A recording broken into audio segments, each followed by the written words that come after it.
Oke, teman-teman, karena ini udah record-nya udah nyala, jadi hari ini mentoring tugas dan proses kalian. Terima kasih sekali Pak Dan sudah turun gunung malam-malam sebelum besok mengisi kembali. Enggak ya, masih besok lusa ya, karena banyak pertanyaan dari anak-anak termasuk BMC tesnya. Di sini sepertinya ada grup batik thrifting kalian jadi ya thrift batik itu ya, sambung, bisnis sambung, lalu ada saya lupa nih, Kiki itu namanya apa? Setia, bukan Setia, fashion pokoknya, fashion. Nur dan Ima ini dari kelompok lain, tapi satu grup dengan Nur. Smoothies, saya nggak tahu brandnya apa. Evana itu yang center. Evana sama Ivana itu saya kebalik-balik. Ini yang makanan apa yang minuman ya, Evana? Saya harus nyontek. Iya, Bu. Iya apa? Makanan apa minuman ya? Lupa saya.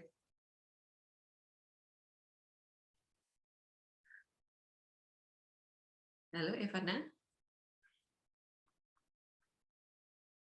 Iya, Bu. Mohon maaf, soalnya sinyalnya di sini jelek, jadi saya keluar masuk, Bu. Oh iya, nggak apa-apa. Sebentar, saya ambil contekannya ya. Bentar, Ivana. Sebentar ya. Anyway. Evana makanan, Bu. Oh, Ivana makanan ya? Oke. Iya. Iya. Jadi ada 1, 2, 3 bisnis Pak di sini. Penjahit sehati ya, penjahit sehati. 3 bisnis ya Bu ya? Iya, ada 3 Ini bisnis. sampai mana Bu? Kemarin kan kalau week 7 itu kan sampai bikin BMC ya? Ya, BMC pengembangan berdasarkan scamper yang mereka pilih kan? Betul, betul. Terus ini, coba saya share screen ya. Untuk sementara masih saya refresh lagi, untuk sementara masih grup sambung tadi. Saya izin share screen. Pak Dan sehat kan ya? Sehat Bu. Wih, ini cuacanya luar biasa. Lagi hujan. Udah. Sebentar.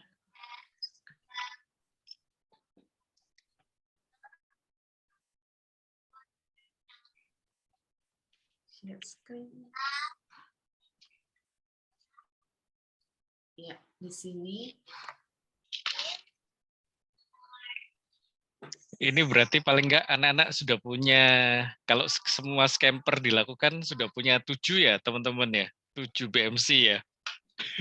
Nah, itu dia. Kita lihat ya Pak ya.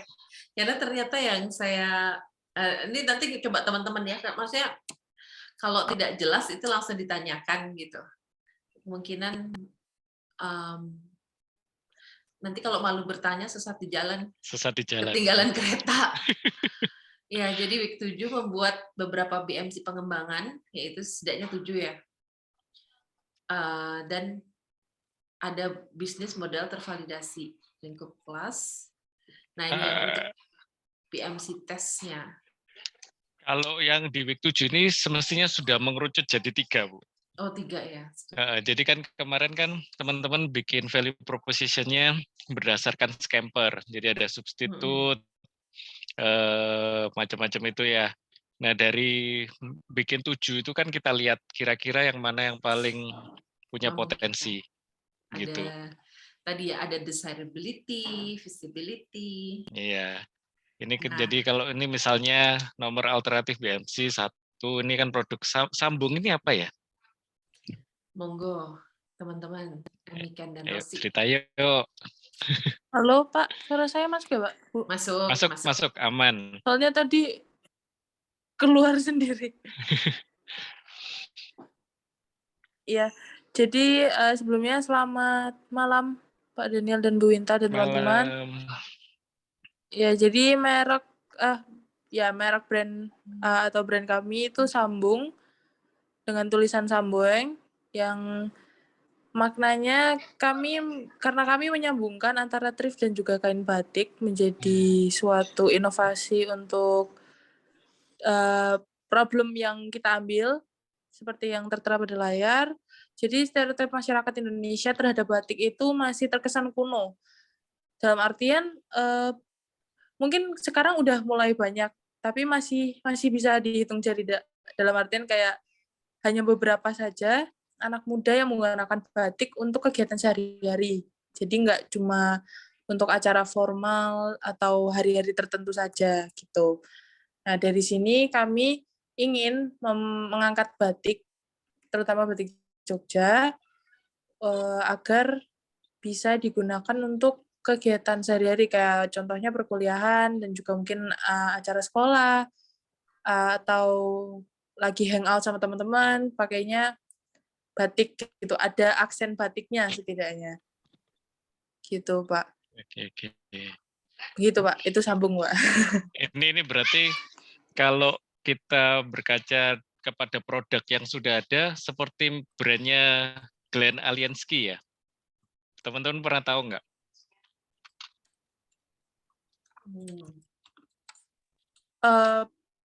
Pernah sempat lihat tapi nggak yang nyari tahu, Pak. Cuma sempat lihat aja. Pernah lewat di TikTok kalau nggak salah. Apa ini ya, Pak? Sebentar, saya coba googling juga ya. Googling ya, saya juga googling ini. Teman-teman, kalau masalah yang diangkat ini menarik juga ya. Jadi jadi menjawab permasalahan kan bagaimana sebetulnya kita mempopulerkan batik di kalangan teman-teman Gen Z ya, supaya nggak mati ya, nggak putus gitu ya. Itu jadi ini BMC-nya baru satu ya teman-teman ya, yang teman-teman sambung ini. Iya ternyata Pak. Baru satu. Jadi kalau misalnya boleh tahu nggak nih pokok problem statement-nya yang kemarin apa ya yang ditemukan teman-teman sambung ini ya?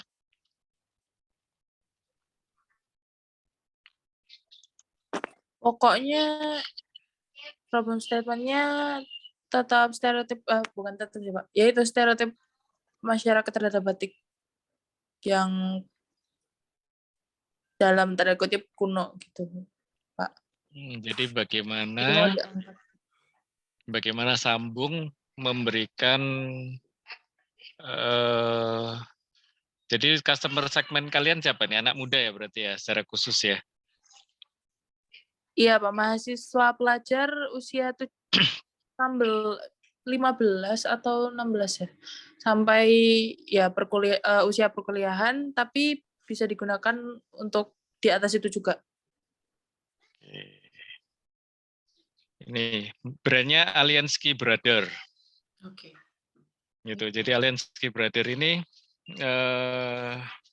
kurang lebih konsepnya dia berusaha menggabungkan batik dengan ada ya beberapa yang dia menggabungkan batik dengan baju biasa. Jadi bisa batiknya itu cuman di kerahnya. Saya share screen ya coba ya. Iya.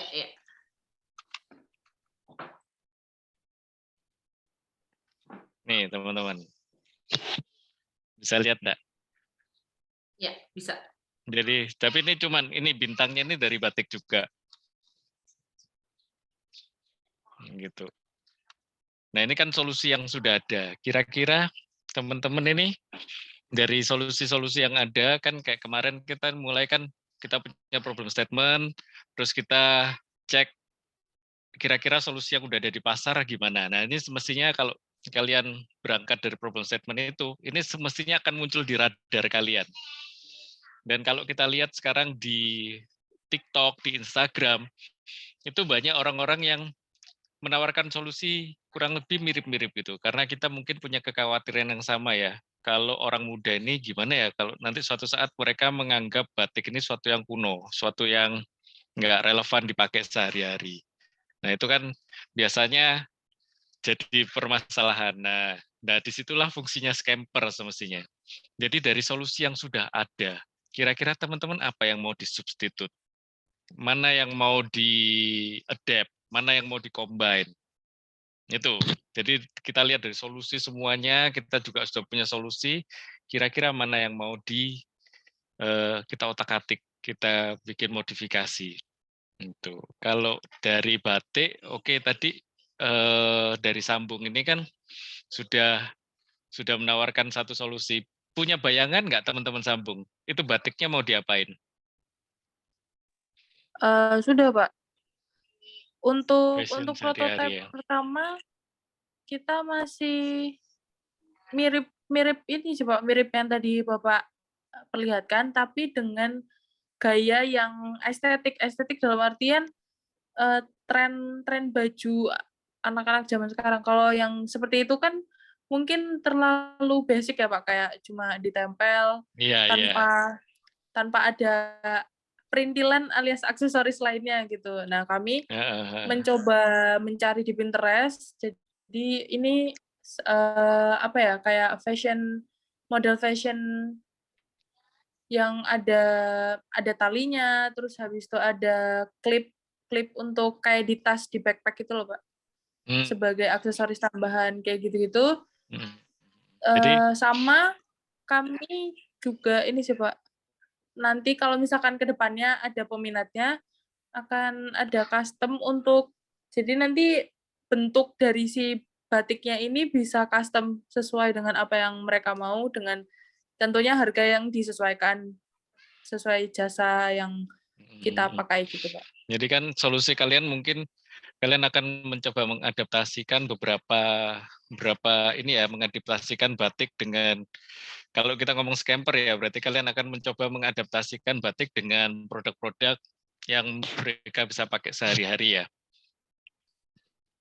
Mungkin untuk menyamakan persepsi, bagaimana kalau Emiken atau Oci, mungkin karena Oci laptopnya nggak ada ya, Emiken bisa share gitu, maksudnya gambaran yang tadi Pinterest, apa inspirasi kalian di mana?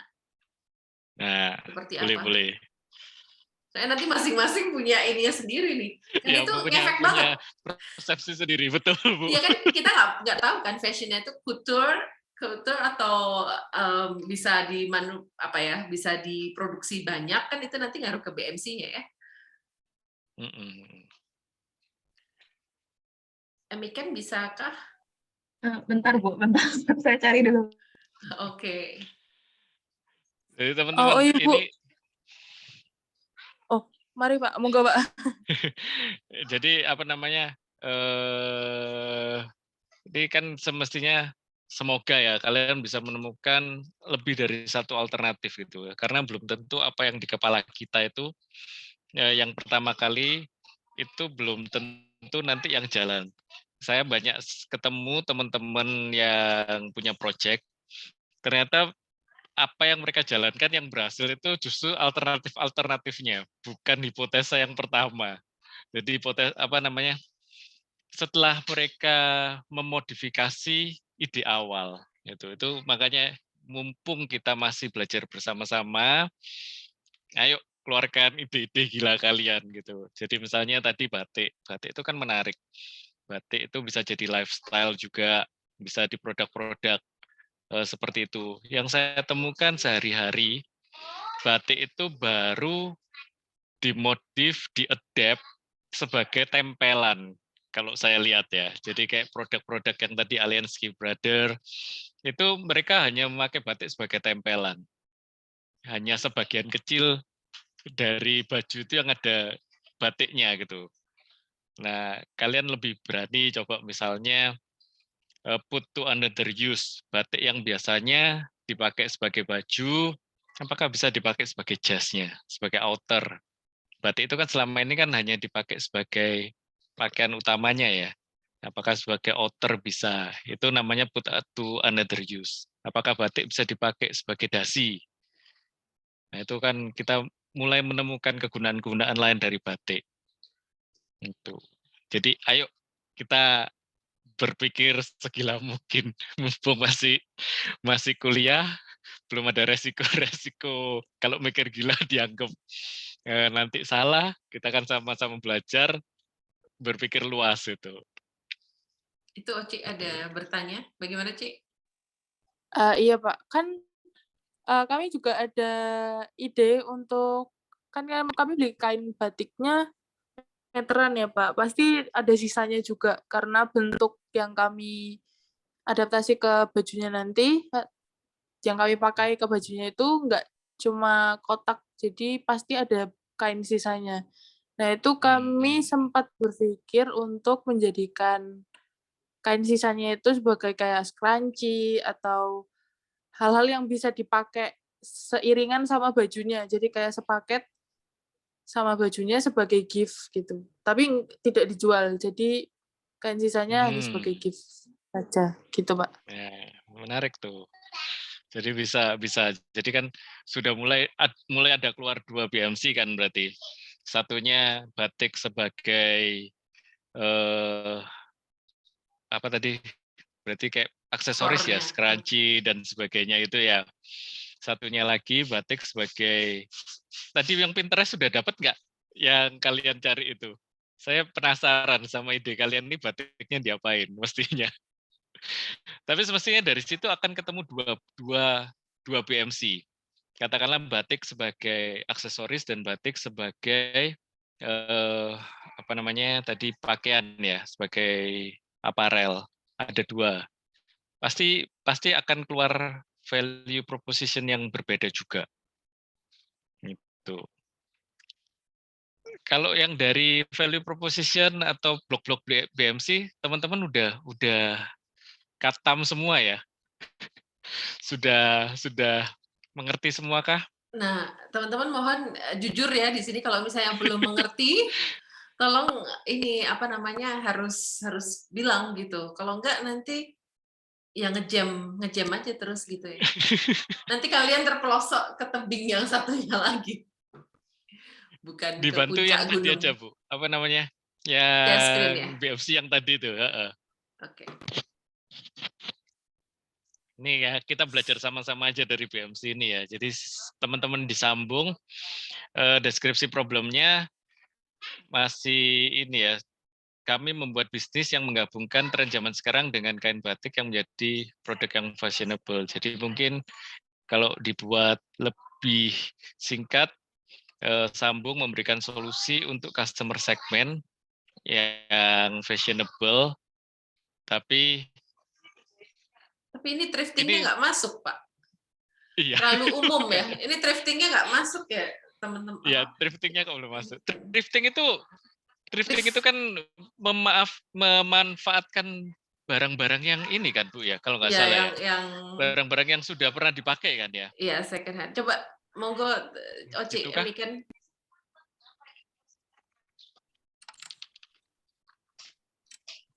yang impor-impor itu Pak, yang sebenarnya apa yang ada tentang kebijakannya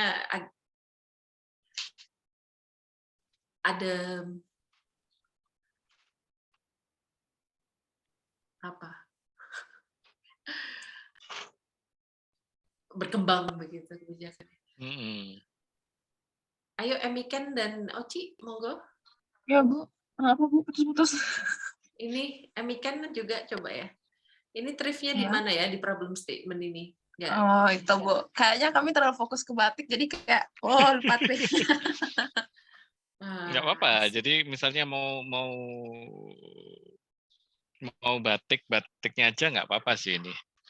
Kalau misalnya thrift-nya belum ini, soalnya karena gini, tadi saya barusan dari UC juga saya ada teman-teman di UC yang mengeluhkan bahwa sekarang kan kalau thrifting itu agak susah karena kebijaksanaan untuk impor barang bekas dan sebagainya itu agak diperketat. Kalau dulu kita sering ketemu orang-orang datangkan satu bal besar, baju-baju bekas yang layak pakai. Jadi tujuannya thrifting kan sebetulnya menemukan harta karun di barang-barang bekas itu. Siapa tahu ada yang langka, ada yang bisa dijual mahal. Nah ini sekarang kebijaksanaan itu agak mempersulit mereka ternyata untuk thriftingnya, itu thrift shopnya. Jadi nggak apa-apa kalau misalnya kalian fokus ke batik, ya nggak apa-apa, batik aja. Ini kalau value proposition-nya, teman-teman kenapa kok pilih newness? Memilih newness, price, dan cost reduction. Halo Pak, masuk suara saya Pak. Dari tadi putus-putus. Masuk. Suara saya putus-putus nggak ini? Enggak, bagus. Iya, ini karena sinyal saya sih Pak. Oh, ya, Semuanya kenapa? putus-putus. Kenapa Rosi kok Kalau pilih newness, price, sama cost reduction? kalau yang newness karena ini ya Pak, ada inovasinya. Ada inovasi untuk model yang model anti mainstream-nya dimasukin ke batik. Maksudnya kan batik biasanya cuma kemeja. Nah, kita mau coba bikin model baru gitu. Terus yang kedua, value proposition-nya ada price. Itu karena harga yang kita tawarkan masih bisa masuk di kantong pelajar. Maksudnya dengan artian tanpa harus minta kayak, Pak, Bu, mau minta uang buat beli baju gitu loh, khusus buat beli baju. Enggak, jadi bisa pakai uang tabungan yang mereka bisa dapetin barang. Kan ini ceritanya tadi belum disampaikan Pak Wasnya. Jadi kami pengennya untuk satu desain itu hanya kami sediakan 2-3 produk aja. Jadi limited itu. Jadi limited untuk next model kita samain juga. Jadi emang untuk thrift-nya itu sebenarnya tadi kan Bapak bilang boleh fokus ke batiknya aja. Nah, karena thrift-nya itu setelah saya cari-cari kemarin ini kan mau unisex, Pak. Jadi otomatis kami nyarinya yang oversize. Nah, setelah saya cari-cari thrifting yang oversize itu kebanyakan coraknya itu terlalu beragam, Pak. Kalau ditabrakin sama batik terlalu nyala juga. Jadi kurang cocok sama konsep yang kita anut. Konsep sambung yang kita pengennya tuh simple tapi tetap estetik gitu, Pak. Oke. Ini Terus jadi kalau misalnya saya boleh menyimpulkan sedikit ya. Jadi thriftingnya kalian ini kalian cari pakaian yang unik, yang mungkin dari barang yang bukan bekas ya. Thrifting itu betulnya kan seni kita mencari baju-baju yang masih dalam tanda kutip berharga, ditumpukan barang-barang bekas gitu kan ya. Thrifting gitu kan. Iya, Pak. Jadi kalian jadi misalnya kalian sudah dapat baju yang dalam tanda kutip itu layak atau berhasil, terus kalian akan menyambungkan dengan batik gitu ya, memodifikasinya. Jadi ada edisi khusus, kalian antara mengawinkan baju yang unik ini dengan batik, begitukah? Makanya kok cuman ada satu aja, cuman limited edition? Bukan, Pak. Bukan. Untuk desainnya. Bukan untuk baju. Desainnya. Kalau baju kemejanya kami tetap pakai kemeja polos satu warna gitu, Pak. Untuk desain bajunya yang limited. Sorry, Amiken dan Oci. Tadi maksudnya baju polos sama thrift tadi kan berbeda ya? Maksudnya? Iya nggak? Atau yang... Iya, Bu. Oke, berarti sekarang... Kalau misalkan kan kami tadi, seperti yang saya jelaskan tadi untuk Pak Daniel, setelah kami cari-cari, ternyata thrifting untuk yang oversize, khusus yang oversize, itu kebanyakan flanel, kotak-kotak. Kalau flanel kita masih bisa mungkin, Bu. Tapi kalau yang corak seperti kayak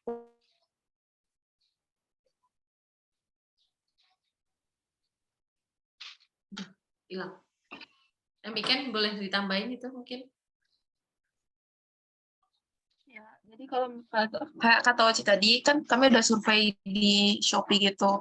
Terus kalau misalnya kayak kotak-kotak tadi masih oke di mix sama batik. Tapi kalau misalnya yang kayak Ya, wah banget itu kan agak sulit ya di mix sama batik. Makanya kayak solusi sementara itu tuh pilihnya ke kemeja polos gitu, Bu. Yang bukan polos sebenarnya, tapi satu warna gitu. Itu kalian beli bekerja sama dengan produsen yang lain, atau kamu cari-cari, atau kamu buat sendiri?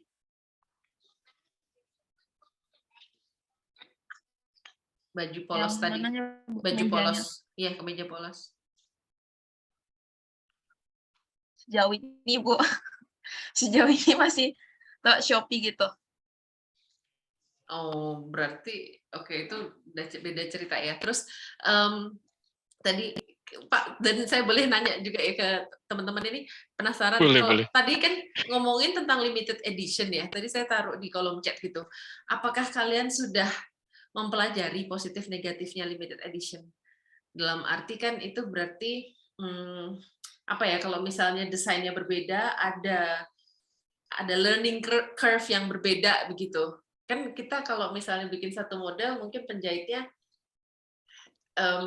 kalau banyak gitu tuh kan dia udah polanya kerja, terus apa ya, SOP-nya, prosedurnya itu udah sama gitu kan, tinggal diulang-ulang sehingga dia otomatis itu yang menyebabkan salah satunya menyebabkan lebih murah gitu, maksudnya tidak memberikan begitu banyak konsentrasi begitu ya. Terus yang kedua tentang apa namanya, pemotongan bahan-bahan pola itu gitu.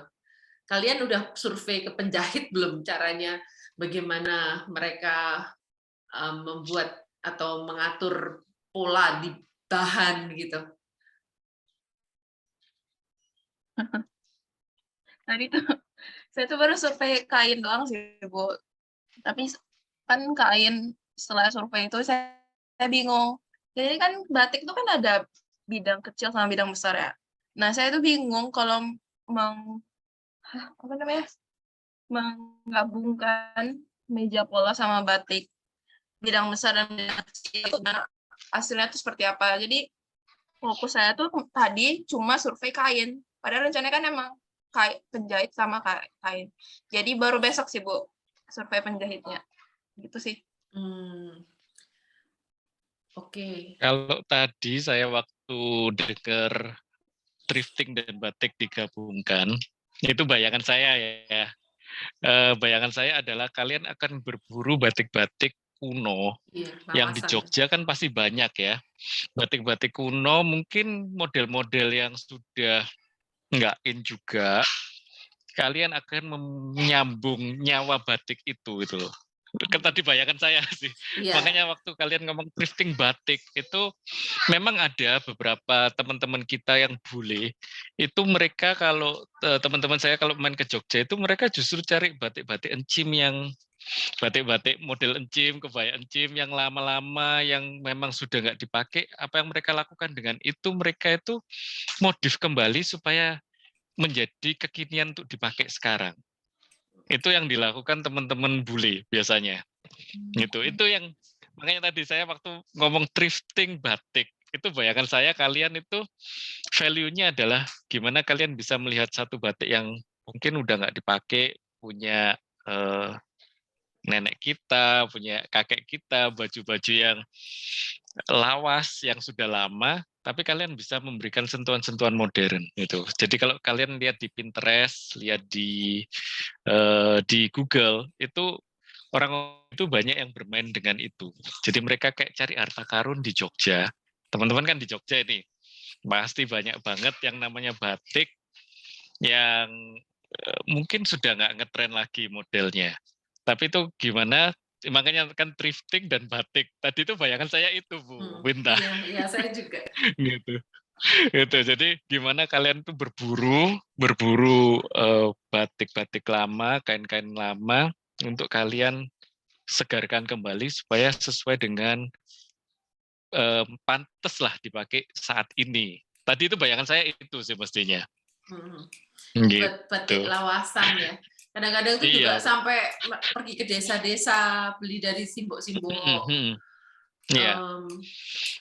Jadi saya punya satu teman memang kerjaannya berburu motif-motif lama itu, Bu, Mm-mm. untuk dibuat batik yang lebih modern. Mm-mm. Gitu. Tapi di situ kan akhirnya menjadi mahal karena Iya, akhirnya dibutuhkan jadi mahal kejelian. banget. Nah itu dia, karena jadi teman-teman dalam itu Pak, limited edition-nya itu kan jadinya kan karena hanya bahannya sedikit, terus dibutuhkan keahlian untuk mencari dan Kemarin treatment-nya, punya Evino itu apa? Ankara handling-nya batik ya. handlingnya itu harus hati-hati begitu kan, harus ada higienisitasnya juga diperhatikan, jadi ada treatment khusus juga untuk higienisitas seperti itu. Makanya harus tahu betul tuh konsekuensinya apa sih gitu.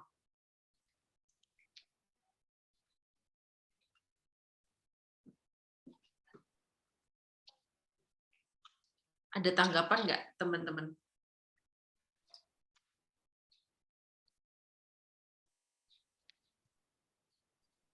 Ini Kalau kemarin siapa yang masih kesulitan untuk merumuskan problem statement dan solusi ini?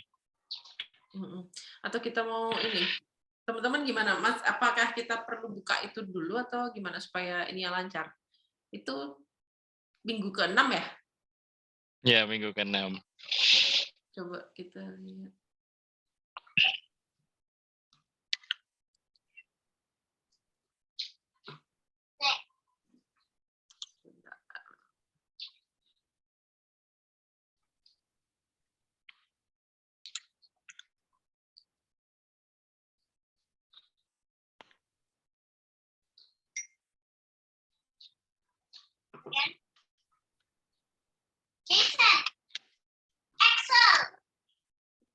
Minggu ke-6.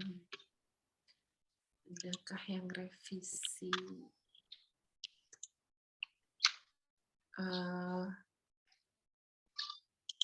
Kita masih fokus ke sambung dulu ya Pak ya, biar nyambung gitu ya. Enggak, jadi apa namanya? Ini kan nggak apa-apa sih, solusinya bisa macam-macam. Cuman teman-teman saya encourage untuk berani mencari solusi mungkin yang kita itu sering kejebak gini loh. Apalagi kalau ini untuk kegiatan kuliah ya. Saya mau cari solusi yang paling gampang dieksekusi karena saya kepengen dapat nilai yang bagus. Nah itu loh. Yang sayang itu di sana itu. Padahal kalau saya nggak tahu sih, kalau menurut saya keberanian kalian memikirkan ide yang cukup ada resiko kegagalan, tapi kalian berani coba, itu yang lebih bagus buat nanti pengalaman kalian ke depannya. Itu yang penting kalian bisa jelaskan, oh ternyata proyek ini gagal Pak, karena apa? Itu. Jadi jangan kalian tuh mencoba karena takut nilainya jelek, akhirnya enggak berani keluar dari zona nyaman kalian.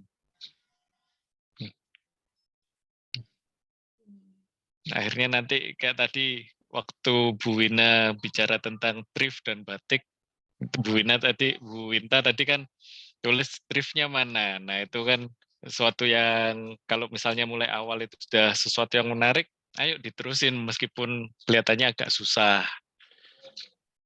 Itu.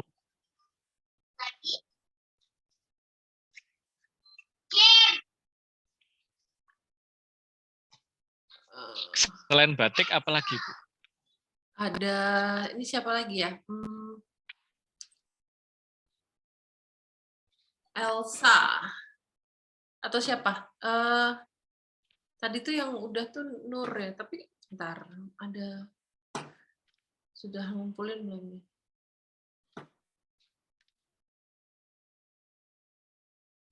Baru satu yang drop. Kenapa teman-teman takut apa? Kok nggak di drop gitu? Ini yang baru drop untuk tugas 7 untuk dibahas baru itu, satu ya. Baru satu. Atau kita mau lihat Kira-kira yang kalau yang dari batik tadi ada modifikasi apa lagi teman-teman? Kepikir apa lagi? Jadi kan kalian kepingin membuat batik ini membantu para customer kalian yang adalah Gen Z untuk kembali mencintai batik. Kira-kira kan seperti itu ya. Jadi bagaimana Sambung membantu customer kalian jadi generasi muda untuk lebih mencintai batik. Salah satunya dengan tadi memodifikasi batik dengan pakaian sehari-hari. Itu namanya adapt. Atau substitutnya apa? Atau combine-nya apa? Nah, itu yang bisa dikerjakan. Gitu. Jadi kalau misalnya ketemu problem statement-nya, bagaimana kami membantu generasi Z untuk kembali mencintai batik. Nah itu misalnya tote bag, anak kuliah lebih pakai tote bag. Jadi put batik to another use sebagai tote bag. Nah waktu kalian menawarkan tote bag dengan menawarkan baju, itu pasti BMC-nya beda banget. Karena aktivitasnya beda, karena revenue stream-nya beda, customer segmen-nya beda. Nah, itu yang kita kejar mestinya. Jadi setelah kalian punya problem statement, misalnya tadi yang untuk kelompok batik, bagaimana membantu generasi muda kembali mencintai batik. Kalian punya solusi macam-macam. Yang pertama bisa, ini scamper kanvasnya batik ya? Bukan? Ya, ini. Itu. Jadi bagaimana membuat mereka kembali mencintai batik. Dari, ya ini nih. Menarik nih, substitut. Misalnya dari substitut, kalau misalnya solusi kalian, jadi ini pentingnya kalian bisa membuat problem statement yang jelas. Jadi yang jelas itu jadi bagaimana membantu siapa untuk apa. Nah itu akan jelas sekali itu. Ini di mana ya scampernya ya? Bener yang ini bukan ya, Iya, Bu. Iya, tapi kayaknya kan kemarin seingat saya pelajaran kuliah sebelumnya itu kan scamper itu kayak pertanyaan gitu. Terus saya ganti jadi pertanyaan. Jawabannya apa? Ya jawabannya saya lupa masukin. Hah? Atau kamu mau jawabannya share? Saya lupa masukin. Apa kamu share screen? Ada? Kamu kerjaan kamu ada? File udah hilang, Bu. Ini berarti kalau teman-teman misalnya karena tadi mungkin tidak jelasnya yang minggu 7 karena minggu ke-6-nya itu belum sempurna begitu ya Pak? Maksudnya belum komplit gitu ya? Betul, betul.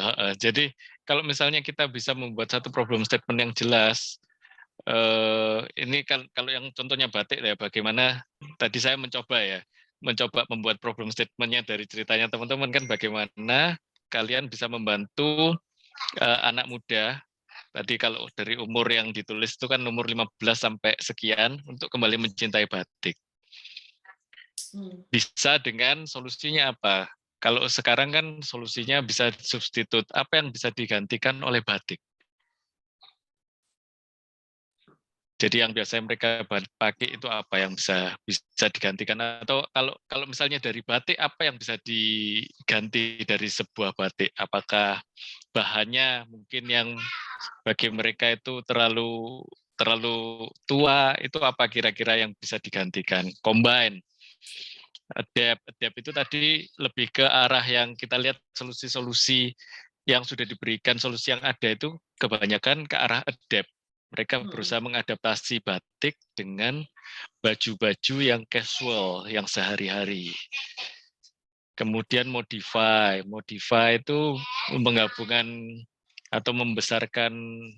Ini kalau batik agak susah ya memang ya. Nggak mungkin ke-7 ini bisa digunakan untuk batik.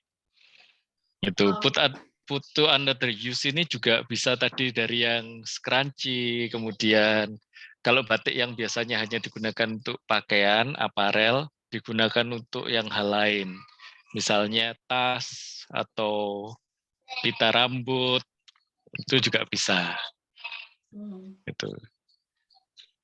Nah, setiap solusi yang ditawarkan, setiap solusi yang kita modifikasi itu akan menghasilkan BMC yang pasti berbeda. Gitu. Jadi kemarin itu kalau dari teman-teman yang sempat, teman-teman kelas sekalian yang lain yang sudah kumpulkan di saya, itu akhirnya mereka bisa keluarkan 3 itu mereka itu judulnya itu dikasih misalnya ya tadi itu saya terima tentang usaha apa- bonsai. Apakah ini Pak? Apakah Mau ada? dilihat Bu? Saya share. Boleh nggak ya? Bentar, Sepertinya teman-teman saya butuh dropbox dulu. inspirasi.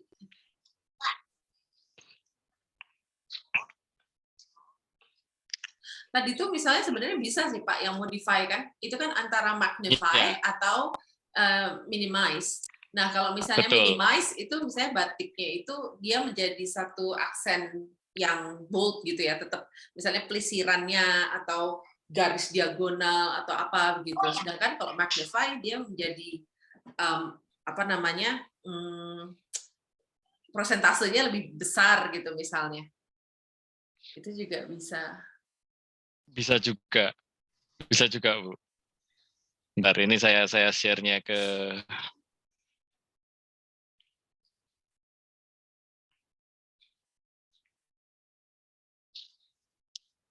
Tapi yang menarik dari misalnya tadi kan di scampernya juga udah jelaskan bahwa SGDS-nya itu tentang environmental.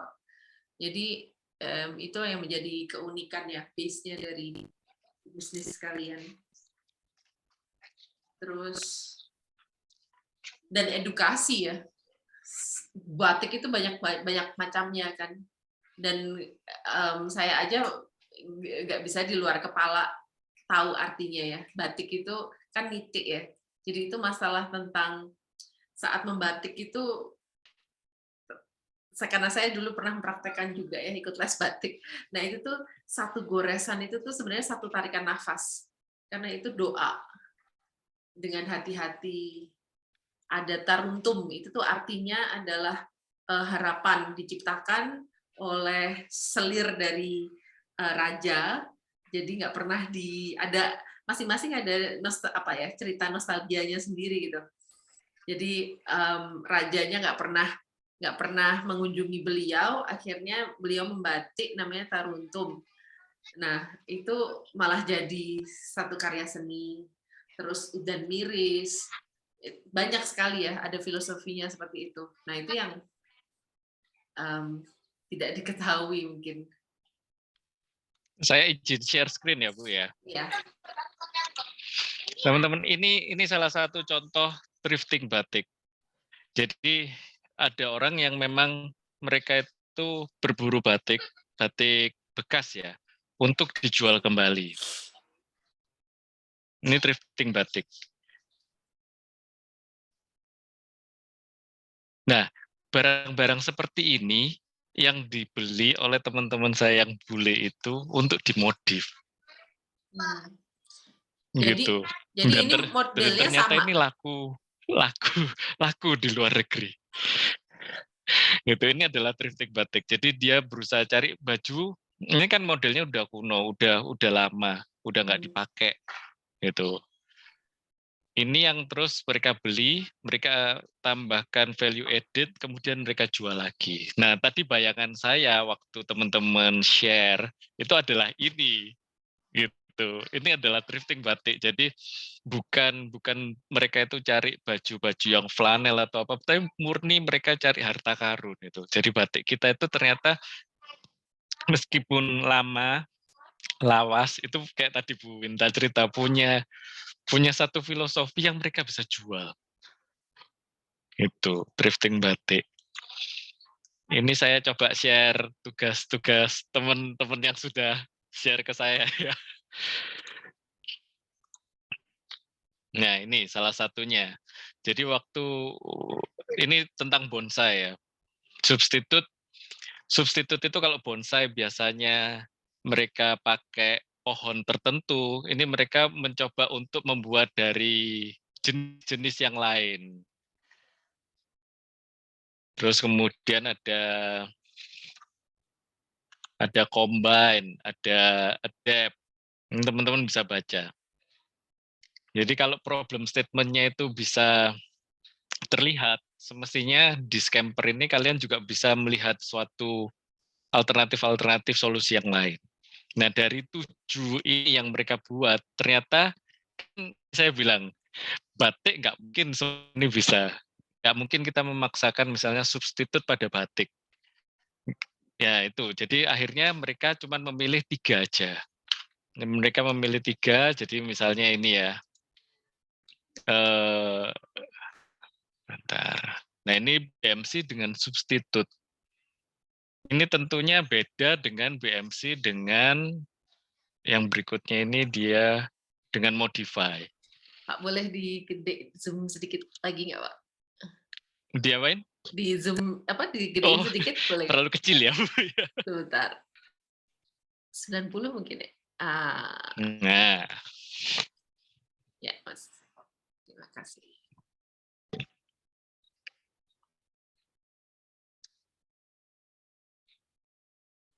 gitu.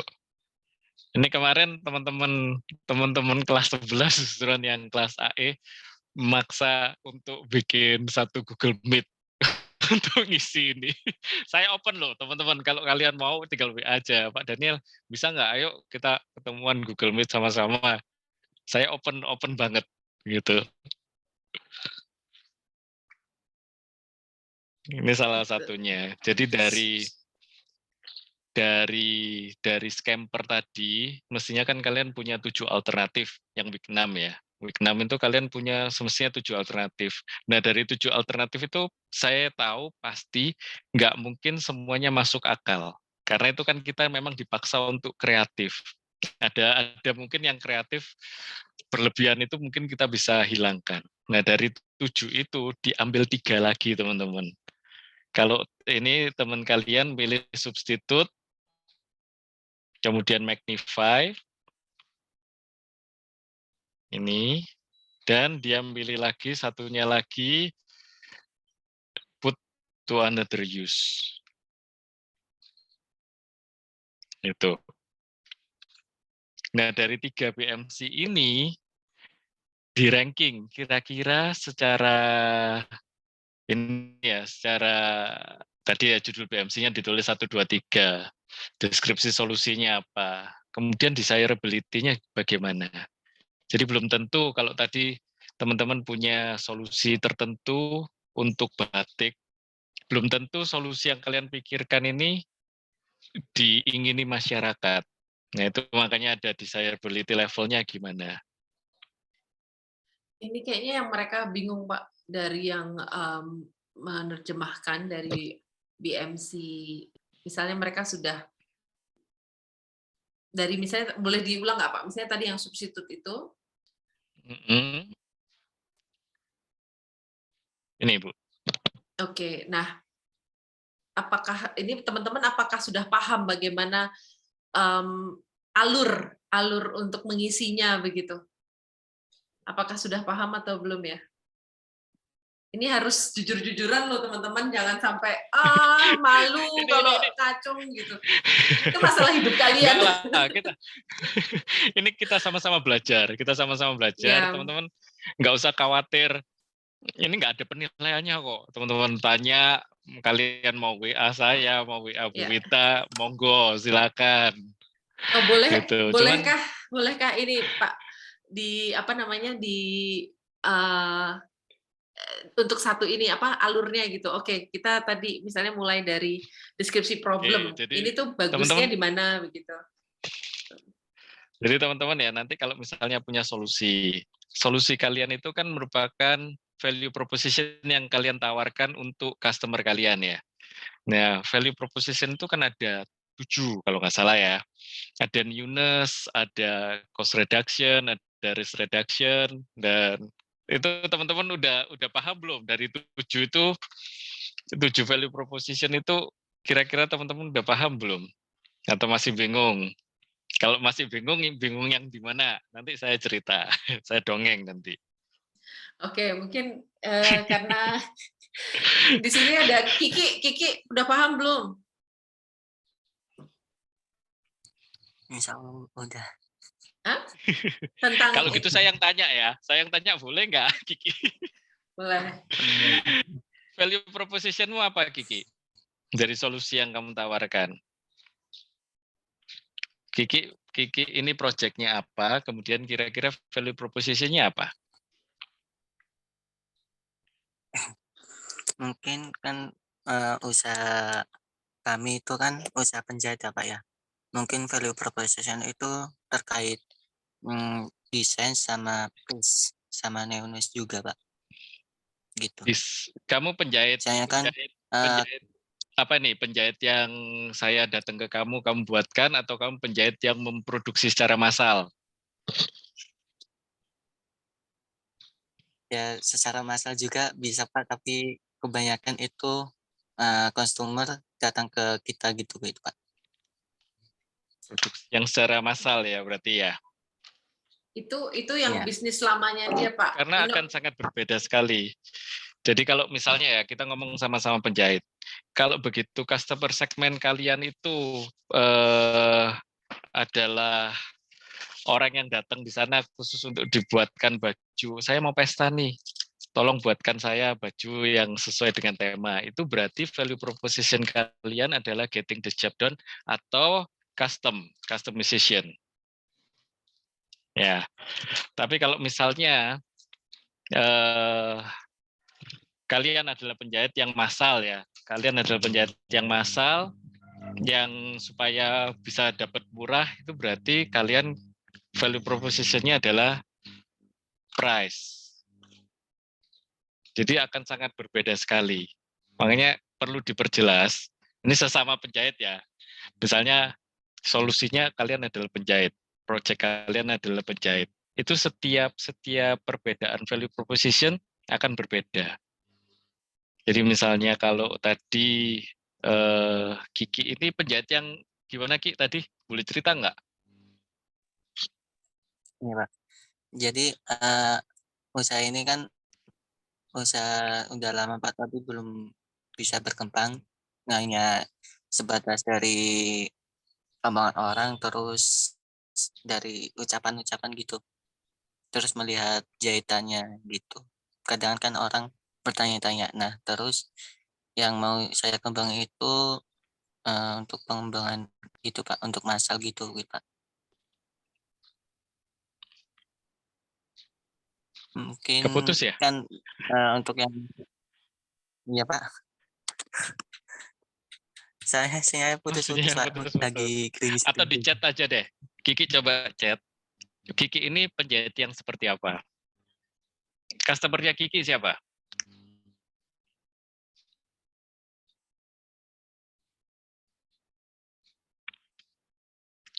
Saya kurang paham menentukan cost structure dan revenue stream. Nanti kita akan ke sana ya, satu-satu ya.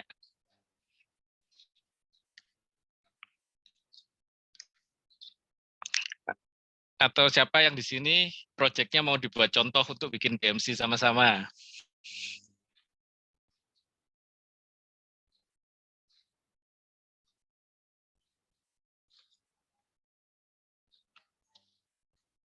Ini udah mau dibantu loh.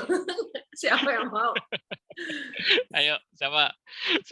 Ini Atau Kiki tadi. Kalau mumpung Pak Den ulang tahun loh.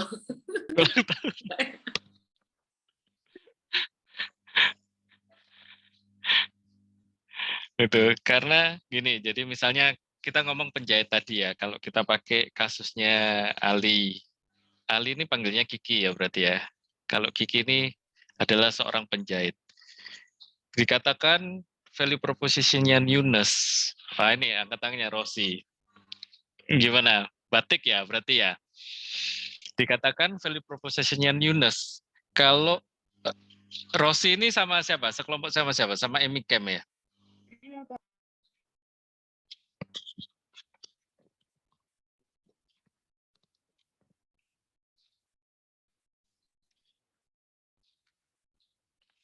Ini mau Emiken share screen atau bagaimana?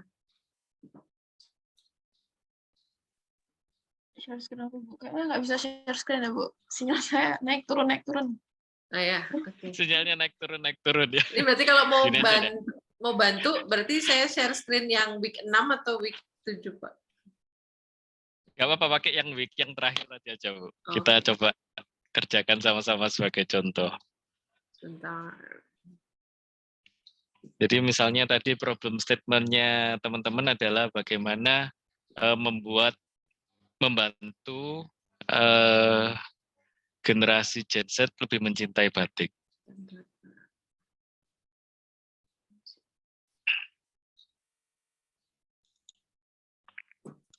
Udah kelihatan ya? Masih belum, Bu. Nah, ini. Ya, bentar. Gitu ya. Jadi misalnya seperti itu ya. Dikatakan Yunus, kalau memang kalian berusaha menghasilkan selalu memberikan model-model terbaru. Jadi secara rutin kalian mengeluarkan model fashion terbaru. Itu namanya newness. Value proposition kalian newness. Jangan karena produk kalian ini sekarang lagi baru, terus kalian menulis value proposition-nya newness. Karena suatu yang baru akan menjadi lama nanti ya. Tapi kalau value proposition kalian newness, berarti kalian mesti berkomitmen membuat produk baru setiap rentang waktu tertentu. Makanya teman-teman kalau perhatikan produsen-produsen handphone yang value proposition-nya newness, itu mereka selalu mengeluarkan produk-produk baru di rentang-rentang waktu tertentu. Itu kalau newness. Jadi kalau kalian memilih value proposition newness, itu kalian punya kewajiban, misalnya setiap 1 minggu sekali akan ada produk yang desain terbaru. Bukan berarti kalau kalian hari ini membuat, ini loh, baju kayak gini tuh baru pertama kali ada, itu belum tentu newness. Gitu. Ya Pak, seperti yang saya sebutkan untuk limited. Jadi kalau misalnya teman-teman yang batik ini punya komitmen untuk selalu mengeluarkan produk-produk yang baru, terus yang lama selalu tidak ada, itu bisa disebut newness. Ya. Terus price itu apa? Price itu kalau model yang berganti setiap batch. Oke, disimpan dulu ya Rosi ya. Kalau performance ini apa? Performance ini bisa dibilang kalau kalian mengeluarkan satu produk yang kira-kira sampai 5 tahun ke depan produk itu masih relate dan pantas untuk dipakai. Ya, ini contohnya kalau di handphone, teman-teman sekarang tahu ya, Samsung itu mulai mempromosikan bahwa mereka akan mengeluarkan upgrade sampai 5 tahun ke depan. Jadi performance hari ini sampai 5 tahun ke depan tetap terjaga. Itu kalau value proposition kalian performance. Aplikasinya di batik apa? Desain kalian harus klasik, everlasting, sampai 5 tahun ke depan nggak akan ketinggalan zaman. Itu kalau performance.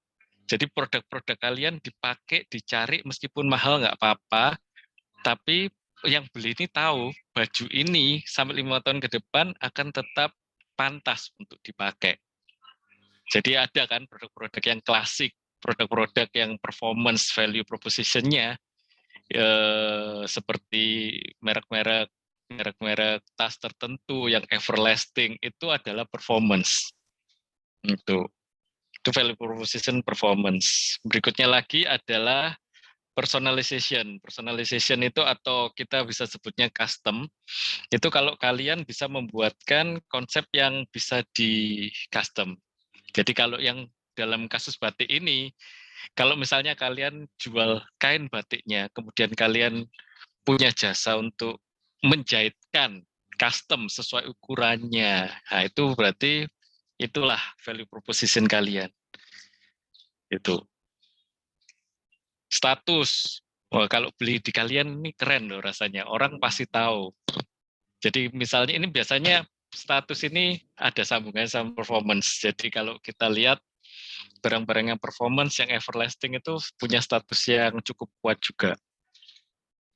Contohnya kalau batik, Anavanti itu dari Semarang ya Bu ya, bukan dari Jogja ya? Semarang tuh itunya Ocik tuh.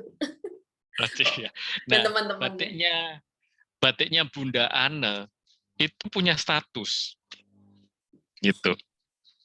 Ya biasanya status ini bisa kalian capai kalau kalian sudah punya customer setia, kemudian kalian sudah punya brand status yang jelas, ini baru bisa dicapai. Biasanya ini jarang digunakan oleh startup. Itu price itu kalau kalian dicari karena harga kalian tuh murah. Jelas ya. Jadi kalau yang murah ya pasti price. Jadi kalian kalau kita ngomong batik itu kan ada yang mahal dan ada yang murah. Kalau biasanya batik yang murah itu kan biasanya main batik cap. Bahkan kemarin saya dengar ada pabrik-pabrik di Cina yang bisa memproduksi batik nggak kalah dengan Indonesia. Itu pukulan telak itu. Nah Printing itu atau price yang dikejar. printing Printing, atau printing. printing Bu. Tapi Cuman sekarang kan manufaktur batik juga ada loh, Pak. Ada mesinnya.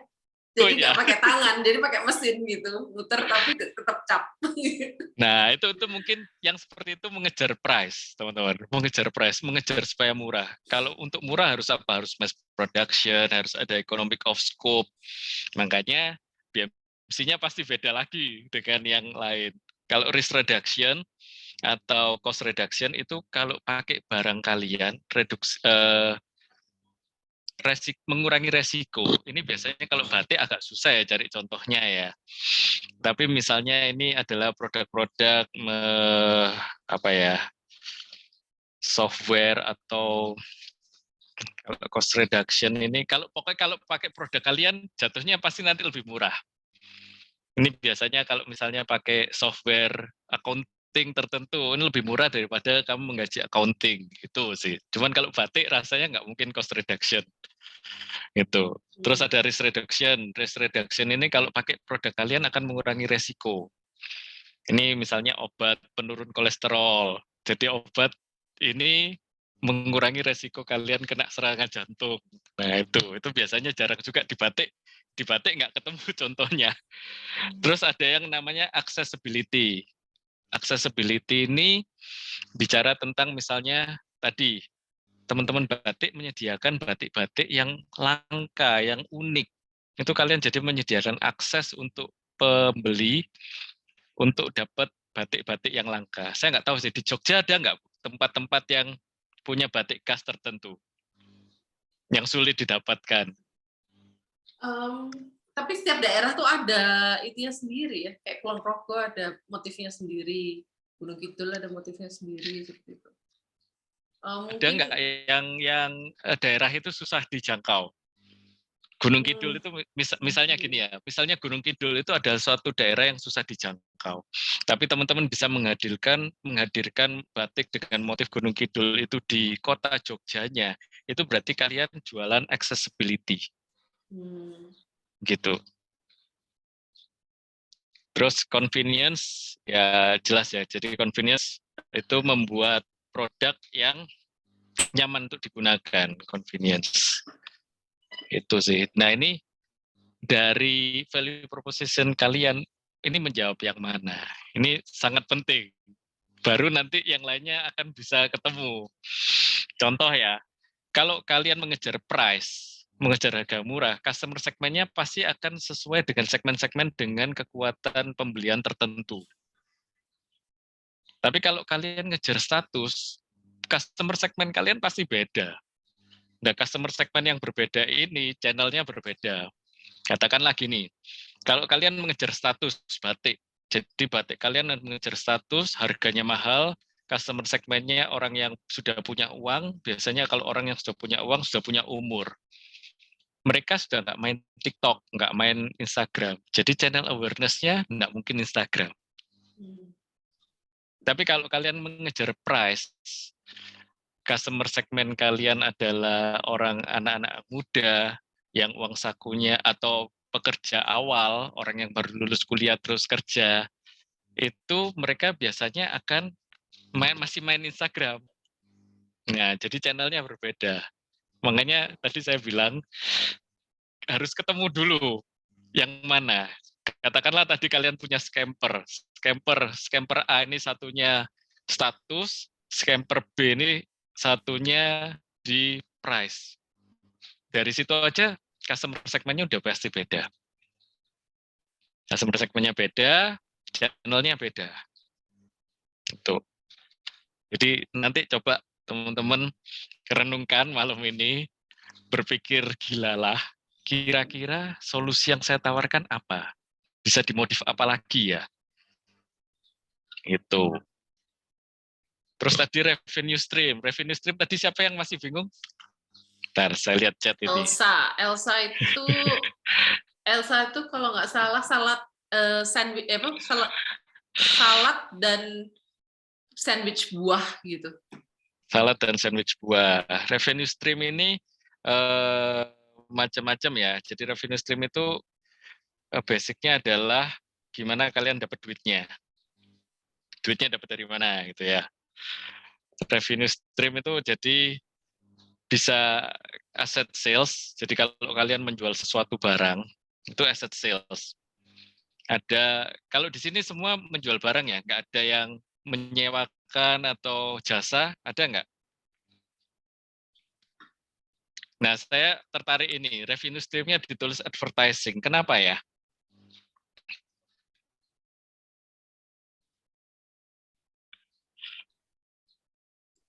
Ini punyanya Iya, Rosi tadi ya? masih ya. Masih chat. Coba di chat, kenapa kok ditulis advertising? Kok gimana sih? Rosi kan.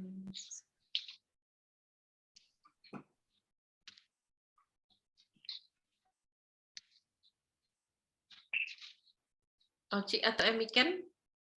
Tadi udah paham belum tentang revenue stream? Jadi advertising ini misalnya kamu jual batik. Terus di batik itu kamu mengizinkan orang-orang menempelkan iklan-iklan tertentu. Itu baru advertising. Contohnya apa, gitu. Pak? Misalnya. Contohnya misalnya sesuatu yang didapatkan secara advertising kalau kita menjual ini Bu. Pernah tahu nggak mobil yang ditempelin stiker-stiker itu? Stiker produk. Itu berarti kita mendapatkan uang dari kita mengiklankan sesuatu.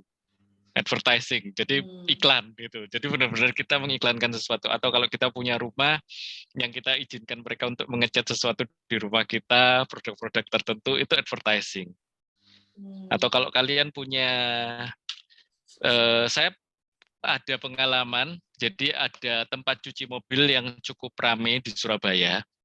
Kemudian tempat cuci mobil itu membuka slot iklan. Nah, itu dari advertising-nya. Itu berarti endorse ya? Ya, endorse bisa. Kalau kalian udah terkenal, misalnya suatu saat batik ini sudah terkenal sekali, sudah punya brand status, kalian mungkin akan, terus toko kalian didatengin banyak orang, itu bisa diambil sisi advertising-nya. Gitu. Pernah ketemu, saya nggak tahu sih di Jogja ada nggak tempat makan yang rame, terus di tempat makan itu ketemu iklan. Banyak kan mestinya ya. Gitu. Atau biasanya paling gampang ya Bu ya. Poster-poster gitu ya. Ya, kalau zaman dulu, saya pernah makan di Kediri, di soto apa di Kediri gitu ya. Itu adalah itu kan restoran yang sangat ramai di Kediri. Dindingnya itu dipenuhi kalender-kalender dari berbagai toko. Iya, benar. Nah, itu advertising. Kalau pemiliknya, karena dia sudah rame, terus dia menarik orang yang masang kalender itu fee tertentu, itulah advertising. Nah, itu makanya teman-teman coba ditinjau kembali. Apakah revenue stream kalian advertising? Kalau sekarang tuh kan affiliates ya, Shopee affiliates. Gitu. Atau jangan-jangan kalian itu aset sales. Jadi duit kalian dapat karena kalian menjual sesuatu aset barang. Tuh.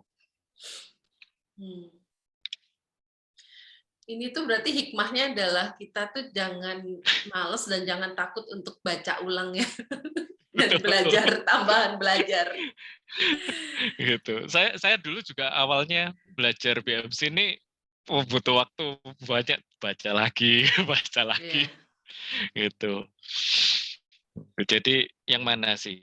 Kalau kalian kebanyakan jual barang di sini, itu kebanyakan kalian pasti akan ada di aset sales itu. Terus kemudian kan ada pricing mekanismenya biasanya kalau di sini revenue stream, oke, saya dapat uangnya dari jualan barang. Pricing mechanism itu kalian harganya fixed price atau kalian bisa ditawar. Nah itu beda lagi. Gitu. Cuman untuk awal sih kita cukuplah tentukan dari stream modelnya apa. Jadi stream model itu kan ada asset sales kalau kalian jual barang, ada usage fee, itu kalau kita pakai sesuatu terus kita bayar berdasarkan pakai barangnya. Itu seperti token listrik ya. Token listrik itu usage Hmm. fee. Kalian pakai, bayarnya sesuai dengan apa yang kalian pakai. Ada yang lagi berikutnya itu berlangganan, subscription, subscribe itu adalah berlangganan. Pakai nggak pakai ya bayarnya sebulan segitu. Hmm. Netflix, Spotify, nah itu. Terus ada lending, renting. Biasanya kalau kita menyewakan sesuatu ya. Ada licensing itu kalau kalian punya satu apa ya yang sudah dihaki misalnya desain-desain tertentu terus kalian mengizinkan orang lain pakai desain itu kalian dapat uang dari situ licensing. Franchise gitu ya. Franchise, betul Bu. Jadi kalau suatu saat teman-teman di sini smoothie-nya itu sudah tadi yang ada yang kerja smoothie kan kalau nggak salah Bu ya. Ada tadi Nur Smoothie-nya dan Ima. ya smoothie-nya itu brand value-nya udah baik, kemudian memutuskan untuk di franchise, ya ini kalian akan dapat uangnya dari licensing. Gitu. Jadi coba ini makanya tadi saya ini bingung kok advertising ya batiknya gitu teman-teman. Iya. Terus Ya, apalagi nih yang bingung nih? Ini dulu Elsa udah paham belum ya jadinya ya? Coba nanti kalian lihat lagi revenue stream-nya udah betul nggak? Revenue stream-nya apakah betul yang ini ataukah berbeda? Oh, di grup juga ada tentang cost structure, Pak. Cost structure ini jadi dari apa namanya dari biaya-biaya yang kalian buang, yang kalian perlukan itu dari mana? Economic of scope. Ayo, economic of scope ini apa teman-teman? Teman-teman anak manajemen bukan? Enggak, kalau yang ini tuh kebetulan desain produk. Coba yang dari Desain manajemen siapa ya? Siapa yang, saya malah nggak tahu tuh latar belakang mereka apa. Yang ngacungin dari manajemen. Mungkin siapa ya yang dari manajemen? Sepertinya yang lain dari manajemen ya? Jadi kalau cost structure ini kita biasanya perlu cost-nya karena apa aja? Apakah kita itu value driven atau cost driven? Kalau value driven ini biasanya akan nyambung. Kalau kamu value proposition-nya price, itu biasanya adalah cost driven. Jadi kamu berusaha, ke teman-teman ini berusaha menekan cost semurah mungkin. Jadi cari bahan baku semurah mungkin, kemudian cari apa namanya, cari tenaga kerja semurah mungkin, gitu.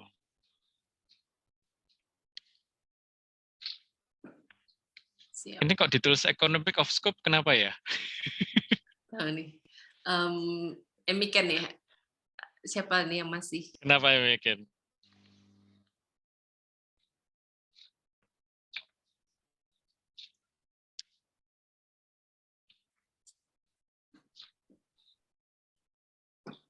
Bingung, Pak. Mungkin ini ya, nganu kancing, itu kancing. Jadi tentukan gini, kalau kalian ngomong cost structure tentukan, kalian lebih banyak ke fixed cost.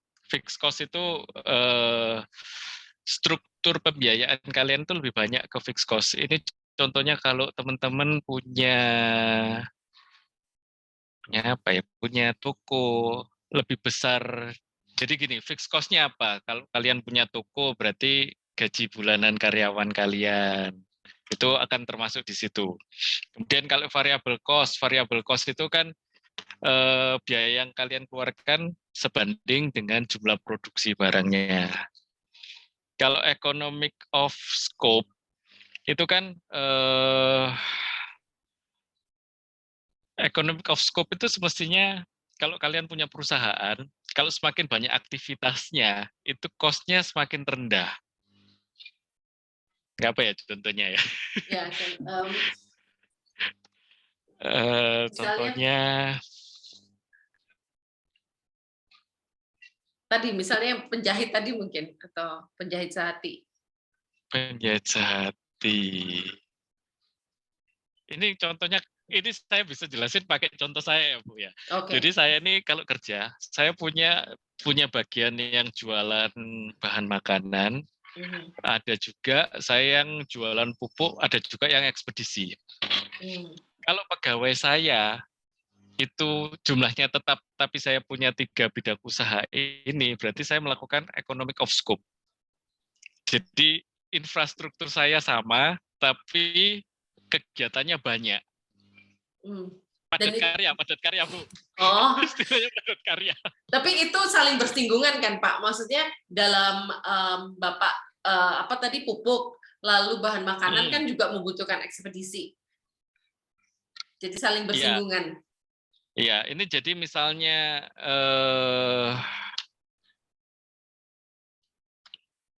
misalnya tadi ya batik ya.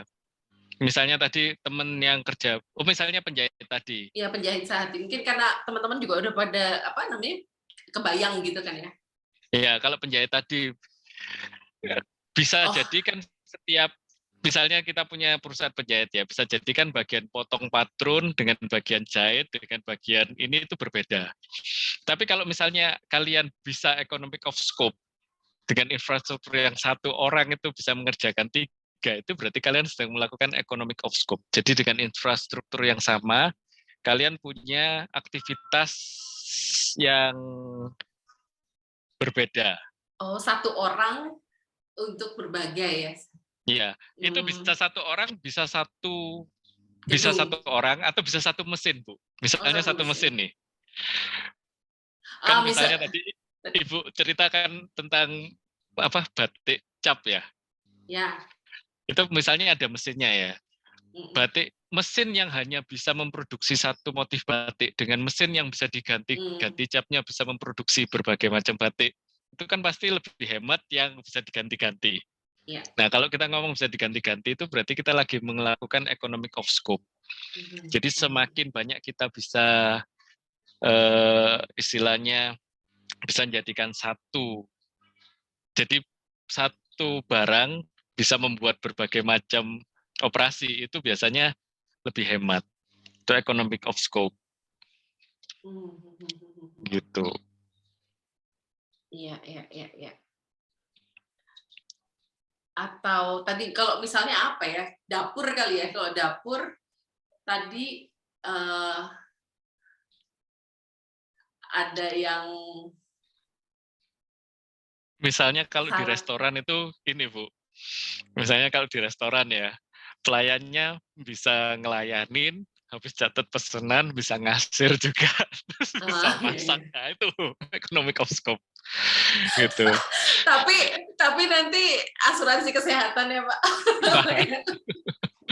Ya, nah ini yang sering dilakukan biasanya economic of scope ini dilakukan perusahaan-perusahaan yang agak besar sih memang, gitu.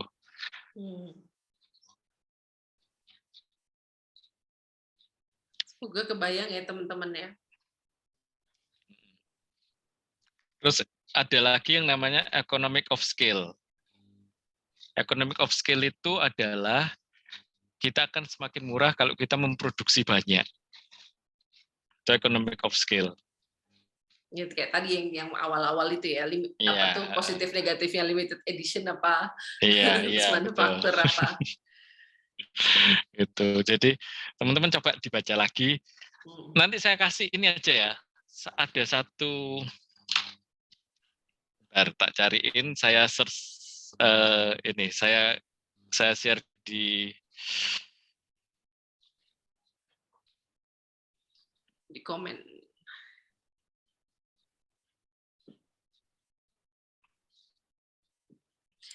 Kira-kira apa Emiken kalau tadi dengar penjelasan Pak Dan? Bisa lihat di situ. Itu ada semua tentang bisnis model Canvas. Teman-teman bisa baca, ada penjelasannya juga. Oke. Jadi yang mana artinya apa gitu.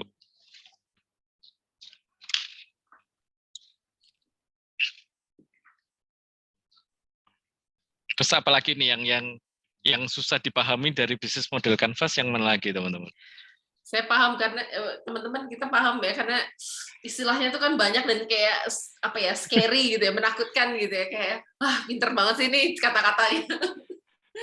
Betulnya, Memang. kalau betulnya sih teman-teman kalau mau cari di Google ada yang bahasa Indonesia juga sih, ada beberapa jurnal atau beberapa orang yang sudah mencoba menerjemahkan ke bahasa Indonesia. Cukup mudah dipahami juga. Kata kuncinya kalau kita googling, kata kunci yang direkomendasikan apa Pak? Biasanya ini aja bisnis model kanvas gitu keluar kok. Oke. Jadi begitu ya teman-teman. Jadi hikmah dari malam ini adalah yang pertama, kalau ini tuh seperti bola salju ya Pak ya. Kalau dari awalnya ada atau ini istilahnya itu Swiss cheese model ya. Jadi apa tuh teori kecelakaan ya. Jadi kamu bayangkan kan kalau keju yang ada bolong-bolong kayak waktu kalau Mickey Mouse itu loh. Itu kan ada bolong-bolong gitu ya.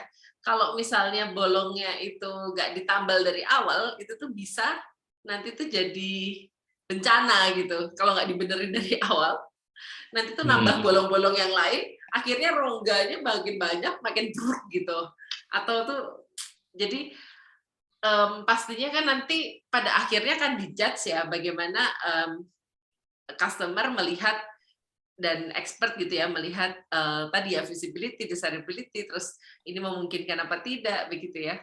Nah itu harus benar-benar kayaknya harus direvisi lagi tuh dari luangkan waktu, fokus gitu kan.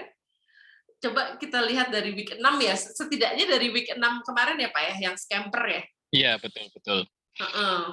Terus, dan itu hikmah pertama. Yang kedua adalah yang slide yang diberikan oleh D-Learn itu hanya awalan ya. Jadi di situ kita bisa tahu kata-kata kunci, terus alur pemahamannya, tapi itu tidak menjadi satu-satunya sumber begitu. Jadi tetap walaupun kita praktek, kita juga harus tahu teorinya gitu ya Pak, sehingga kita tidak trial and error gitu ya. Jadi kalau saya sih biasanya kenapa kok penting teorinya, pemahaman kita yang betul. Itu suatu saat kan kalian akan ketemu, kalau kalian pitching, terus kalian ketemu investor-investor ya, suatu saat kita amini kalian akan ketemu. Jangan sampai kalian buat investor kalian ilfeel dengan istilah yang salah. Benar-benar. Penting banget itu. Karena saya sering kalau saya minta perlu ngobrol sama teman atau kita cerita itu, jangan sampai istilah-istilah itu kita keliru mengartikan. Itu. Jadi karena kadang-kadang orang akan menilai dari sana juga. Itu ada saya tulis di journal.id. Jadi kalian coba search bisnis model kanvas, kemudian kalian lihat yang di journal.id itu dia menerjemahkan dari bukunya bisnis model kanvas. Cukup lengkap juga di sana. Bahasa Indonesia. Tuh. Cuman saya encourage ini masih ada waktu. Coba dibuat paling enggak tadi kalau untuk tugas week 7 itu ada 3 alternatif solusi yang kalian tawarkan. Jadi misalnya saya ambil contoh batik ya yang sudah di sini ya. Bagaimana permasalahannya kepingin membuat generasi muda kembali mencintai batik. Solusinya mungkin kita kalau ngomong gampang dengan bahasa yang lebih sederhana, misalnya menjadikan batik beradaptasi dengan pakaian casual sehari-hari. Menjadikan batik sebagai aksesoris tadi. Terus satu lagi apa? Menjadikan batik sebagai saya nggak tahu, nanti coba kalian berpikir out of the box, kemudian dibuat MC-nya. Nah, karena kalian punya 3 alternatif itu, pasti value proposition-nya akan keluar 3 juga. Itu. Mungkin ada bagian yang sama, tapi juga pasti ada bagian yang lain. Kan masih ada waktu. Besok kalian memang masih ada pertanyaan, silakan bisa WA saya atau kalian mau bikin Google Meet sendiri. mau ngobrol-ngobrol lagi sama saya Paham Bu Wita, ayo. Kemarin itu teman-teman dari yang Jombang bikin Google Meet jam 4 sore. Ayo Pak, kita Google Meet. Ya ngobrol-ngobrol sama-sama aja. Gitu. Wah, pahala besar di surga nih, Pak. Kalau channel kalian paham semua tuh ya. Nah, evaluation channel nih menarik nih. Evaluation channel itu adalah saat customer kalian mulai mengevaluasi value proposition yang kalian tawarkan. Bisa dengan tanya harganya dulu. Ini harganya berapa ya? Itu sudah mulai evaluasi itu. Awet nggak ya? Jadi pertanyaan-pertanyaan itu. Nah, kalian evaluation channelnya lewat apa? Lewat DM-nya Instagram kah? Atau kalian misalnya awareness-nya lewat Instagram. Terus Instagram itu biasanya kan bisa dikasih link tree untuk kalau mau tanya-tanya. Nah, itu bisa. Biasanya ada tuh bisa kasih link ke WA. Jadi evaluasinya lewat WA. Itu. Atau ini ya, pastikan di mana-mana ada rating-rating gitu ya, Pak ya. Ada di misalnya kalau tempat gitu kan harus ada di Google Map, terus ada di Google Review gitu kan, sehingga orang bisa tahu oh ini bintang 5, oh ini apa gitu. Ya, itu biasanya di after sales-nya, Bu. Oke. Kan ada after sales ini kan biasanya di review di pembeli. Jadi kemarin tuh saya ada pengalaman sewa jas karena ada kawinan, terus dress code-nya warnanya aneh, nggak ada dijual, saya akhirnya sewa jas. Jadi sewa jas itu after sales-nya setelah saya kembalikan, mereka kasih link untuk saya Google Review. Itu. Tapi itu kan kalau misalnya bagi kita customer, itu akan menjadi satu tempat kita mengevaluasi apakah produk ini terpercaya atau tidak, begitu. Jadi misalnya kalau review itu apakah boleh masuk ke evaluation channel dan juga di after sales channel? Bisa Bu. Jadi makanya kan kalau misalnya kita mau beli sesuatu di Shopee atau di mana kan kadang-kadang kita lihat reviewnya juga. Itu jadi sarana evaluasi apakah toko ini cukup terpercaya atau enggak. Itu. Tapi biasanya itu adalah momen di mana kita ini lagi mengevaluasi value proposition-nya. Itu jadi bisa kadang-kadang bisa lewat rating yang sudah ada, bisa juga lewat influencer yang lagi pakai bajunya, ini bajunya enak loh, nyaman loh, itu jadi kita memakai jasa mereka untuk mengevaluasi produk kita. Atau bisa nggak Pak, ini mungkin agak-agak awareness dan evaluation ya, kan ada istilahnya soft selling gitu ya.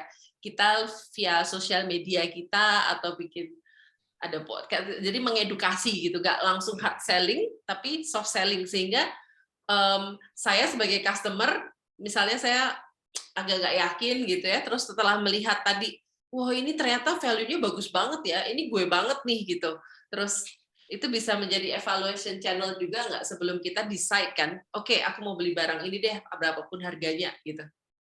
Bisa juga Bu. Jadi berarti kan evaluation channel sama awareness channel-nya kan jadi satu itu. Bisa di Instagram, bisa di YouTube, bisa di macam-macam, nanti tergantung teman-teman ini channelnya mau pakai yang mana.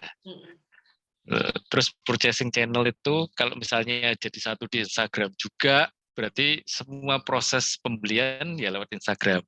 Atau misalnya teman-teman lihat ya di Instagram ada yang jualan, biasanya kemudian dia mengarahkan ke purchasing channel-nya di e-commerce tertentu. Kan ada itu. Berarti purchasing-nya dia di tempat lain. Gitu. Ini sudah oke sih. Kalau yang sini rasanya nggak ada salah deh. Iya. Sebenarnya itu yang untuk yang awareness channel ya. Kan banyak tuh yang sekarang pakai filter, entah itu filter TikTok atau filter Instagram gitu. Misalnya desainer atau toko kain sekarang ya, mereka menciptakan satu filter, terus nanti kita bisa lihat, oh bagus juga ya pakai baju ini ya gitu ya. Itu Iya, betul Bu. Itu di mana ya? Saya pernah lihat itu. Iya, banyak sih. Terus kan itu juga kacamata ada juga Bu. Ya, kacamata juga ya. Nah, itu awareness ya. Bisa di evaluation, bisa di awareness. Jadi Jadi oke. Tinggal teman-teman masih ada waktu sih, Rebo, Kamis, Jumat. Masih ada waktu besok untuk disempurnakan lagi. Iya, kayaknya udah nih. Yuk. Customer relationship juga sepertinya udah pada mengerti ya. Ini sering dibahas juga kan ya, customer relationship. Jadi customer relationship kan ada yang personal assistant, ada dedicated personal assistant, ada otomatis.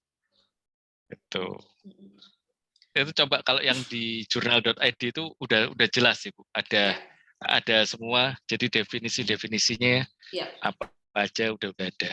Jurnal ini saya masukin ke ini jurnal ID, terus nanti keywordnya bisnis canvas model aja ya.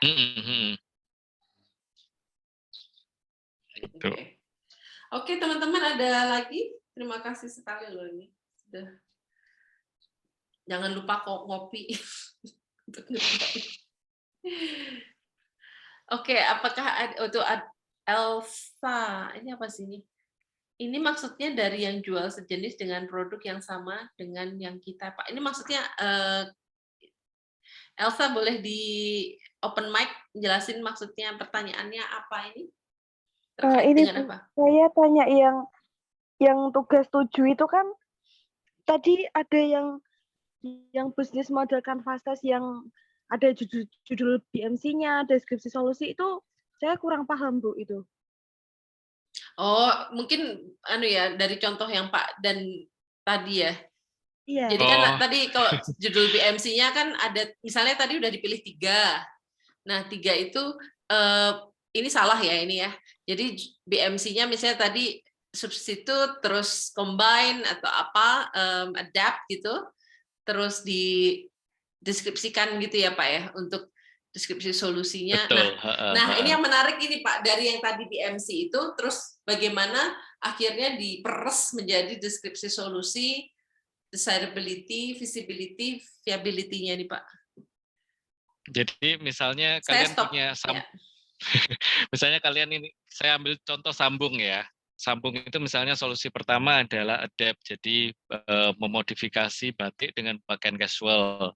Solusi kedua tadi adalah tote bag, solusi ketiga adalah aksesoris. Misalnya gitu ya, ada 3 ya berarti ya. Dari 3 itu kan solusinya udah ketahuan apa aja. Kita lihat visibility-nya dulu. Visibility itu kan desirability dulu. Apakah solusi yang kalian tawarkan ini ada yang mau? Itu kan terus ada indikatornya 1-5 ya. Ini waktunya kalian untuk mensurveikan. Jadi misalnya kalian tanya ke teman-teman, misalnya ada baju kayak gini, kalian tertarik enggak?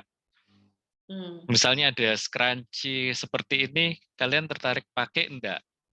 Misalnya ada tas yang tote bag batik, motif batik, kalian tertarik enggak? Jangan-jangan nanti yang misalnya tas yang tote bag yang batik itu ternyata peminatnya rendah.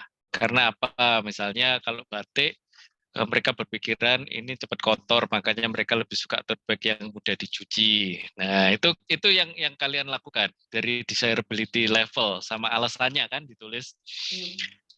Angkanya berapa? 1 itu sangat rendah, 5 sangat tinggi. Kemudian kira-kira peminatnya banyak enggak? Dari value proposition yang kalian tawarkan, itu peminatnya banyak enggak? Itu dari desirability-nya. Nah, kalau sudah kalian ke visibility-nya, kalian mampu enggak menghasilkan solusi itu? Jadi misalnya tadi solusi yang batik itu adalah solusi A itu memodifikasi batik dengan pakaian casual. Kalian sanggup enggak membuatnya? Jangan-jangan kemampuan kalian sekarang saat ini hanya sanggup membuat scrunchie. Nah, jadi meskipun misalnya dari sisi desirability-nya yang batik dengan dimodif dengan pakaian casual itu lebih tinggi, tapi dari visibility-nya ternyata kalian hanya sanggup sampai ke tahap scrunchie. Nah ini mulai kita memilih jadi nantinya. Terus kemudian viability-nya. Viability ini apakah dengan segala kerepotan kalian buat solusi itu, apakah ini cukup menghasilkan keuntungan buat kalian? Tuh. Jadi jangan-jangan misalnya bikin paling gampang kalau yang dari teman-teman batik kan paling gampang kan bikin scrunchie ya. Bikin apa namanya karet rambut itu ya. Daripada bikin baju. Nah, kalau ternyata dari jualan scrunchie ini lebih menguntungkan, perputarannya lebih cepat, kemudian orang lebih gampang beli karena murah, berarti scrunchie ini viability levelnya lebih tinggi daripada tadi motif baju batik dengan casual. Yaitu perkiraan peluang bisnis kalian gimana? Apakah ini menguntungkan? Apakah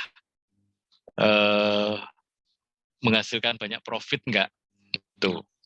Jadi itu kalau nggak salah, ya ini sudah ada kan di bawahnya kan, viability peluang bisnis berkelanjutan. Gitu. Jadi ini yang bisa kalian lakukan di situ nanti.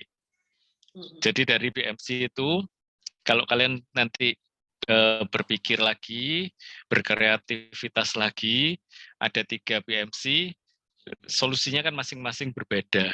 Desirability-nya juga pasti berbeda, visibility-nya berbeda, viability levelnya juga berbeda. Terus yang di feedback pakar, ini kalian tanya pakarnya. Jadi misalnya pakar batik, kayak gini kira-kira laku nggak ya? Nah itu yang kalian mesti tanyakan. Jadi jangan diputusin sendiri. Coba cari pakarnya, di Jogja pasti banyak kalau batik. Kira-kira ini solusi yang saya tawarkan ini masuk akal nggak untuk mereka? Tuh. Jadi ini sekarang week 7 ini sampai pada tahap kalian masih punya beberapa hipotesa sebelum kalian memilih salah satu. Gitu. iya, nanti bedanya Pak, nanti kalau misalnya tanggal 9 dan 10 saat pameran itu yang di kita harus apa? Kumpulkan dari para pengunjung itu apa, Pak? Jadi kalau yang tanggal 9 itu kita sudah memilih satu saja, Bu. Jadi dari 3 ini kan sekarang kita lagi milih dari 3 ini mana ya yang paling memungkinkan untuk dilaksanakan, peminatnya banyak dan untungnya masuk akal buat saya. Itu kan yang kita lakukan di week 7. Kemudian dari situ kita memilih salah satu. Nah dari satu itu nanti kita akan tes marketkan ke pasar. Gitu, tes marketkan ke pasar itu nanti minggu depan ini kita akan ngomong tentang bagaimana kita membuat prototype. Jadi dari solusi tadi, kan ini kan sekarang masih diandai-andaikan ya. Kalau kita ngambil contoh batik, berarti kan saya punya bayangan, baju yang dimodif dengan baju casual, scrunchie sama tote bag, misalnya itu ya Bu ya. Nah, misalnya yang dipilih tote bag. Nah, di week 9 itu diharapkan punya prototype tote bag-nya. Tapi low res saja, low resolution. Jadi yang masih jelujur pakai jelujur kasar, tangan ya. Masih atau dilem. Kayak gini nih menarik nggak? Ya itu yang diteskan ke market Bu tanggal 9. Iya, nah itu yang apa questionnaire yang harus diisi bisa juga tentang ini ya, disability, visibility itu. Bisa. Atau Kalau ini kan kita mungkin masih melakukan dalam lingkup yang kecil ya, masih lingkup kita tanya teman kita, tanya saudara, keluarga. Nah, cuman kalau nanti di tanggal 9 itu kan kita akan berhadapan kalau nanti Bu Winta diadakan di kampus ya? Iya, jadi kami akan berusaha mengakomodasi untuk teman-teman yang nggak bisa ke Surabaya. Nanti teman-teman Semarang silahkan datang ke UKDW, nanti yang Jogja, yang Alma juga. Nah, itu coba dicegat tuh semua orang-orang yang lewat, kayak gini bagus nggak ya? Iya. Gitu. Nah, nanti ini menariknya, sama? Mumpung masih belum diproduksi secara massal, jadi misalnya ruginya, misalnya ada rugi ya cuma rugi prototipe itu aja Bu. Betul. Gitu. Nantinya juga akan gabung dengan MBKM yang lain. Jadi minimal kalian tuh saling menilai dengan para yang ada di situ but-butnya begitu kan, bisa saling menilai. Lumayan kan bisa dapat banyak juga. Terus ini Bu, saya selama pengalaman saya kerja terus sama bimbing teman-teman itu kita sisakan ruang untuk kita terima masukan. Iya, oke. Itu penting banget gitu. Kadang-kadang kita ini kan kekeh Acak matuk. sama produknya kita gitu loh. Iya. Gitu. Jadi coba sisakan masukan mereka itu apa. Mumpung kita ini belum produksi secara massal, belum rugi. Terus yang diteskan itu bukan hanya produknya aja teman-teman. Jadi kalian teskan, ini misalnya ini saya jual, Bapak Ibu sukanya belinya di mana ya? Di Shopee atau Tokopedia. Nah itu. Berarti Oh BMC-nya Shopee ya? soalnya, ya BMC-nya itu juga di presentkan. BCM, bisnis casual BCM. itu di floor-kan juga itu. Iya. Iya gitu teman-teman. Jadi kalian siap-siap ya yang dari Semarang, silahkan nanti kalau kami akan mencoba untuk kerjasama dengan koperasi, nanti kita akan kalau perlu didinginkan, nanti kita akan sewakan kulkas gitu ya, sewakan space di kulkasnya begitu. Jadi kemarin tuh banyak yang ini kan Pak, ada dari teman-teman tuh, wah prototipe saya minuman gitu, kalau ke Surabaya kan susah. Terus kalau di Ciputra nanti ada itunya smoothies ya, kalau nggak salah ya. Itu nanti Smoothies. kalau dingin kan kalau smoothies harus dingin ya. Nah, apakah Ciputra itu menyediakan kulkas gitu atau semacamnya? Tapi kalau misalnya pada tahap yang tanggal 9 itu rasanya misalnya di kampus masing-masing oke juga sih, Bu. Dites market di lokasi jadi lebih dekat dengan pasar mereka sebetulnya. Ya. Iya. Jadi apa? Berusaha untuk mengakselerasi apa dapat ininya daripada pergi-pergi.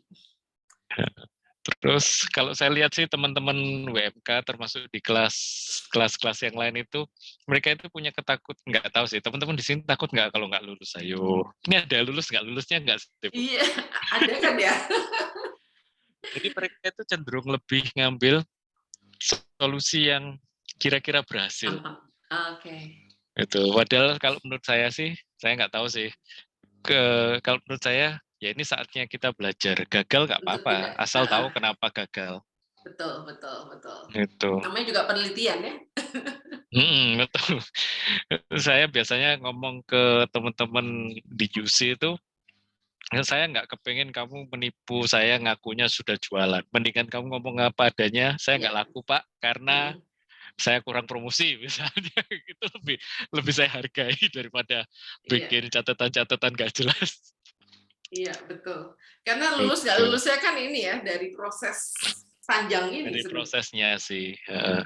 Sayang soalnya kita mau belajar sama-sama kalau cuman berarti nilai aja kok eman.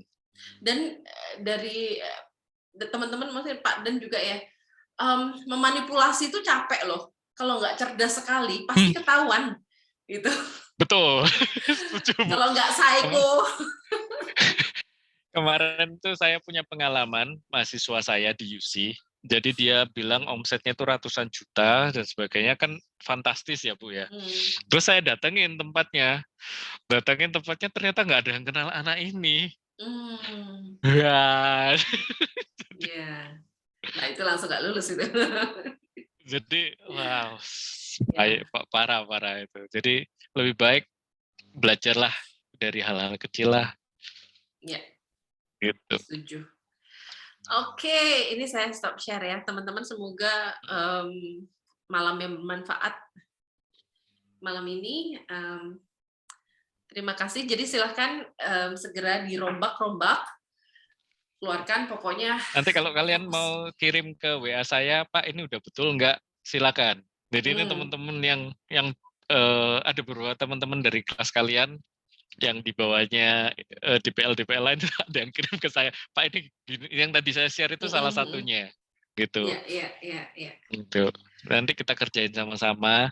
Saya cuma bantu kalian sebagai fasilitator.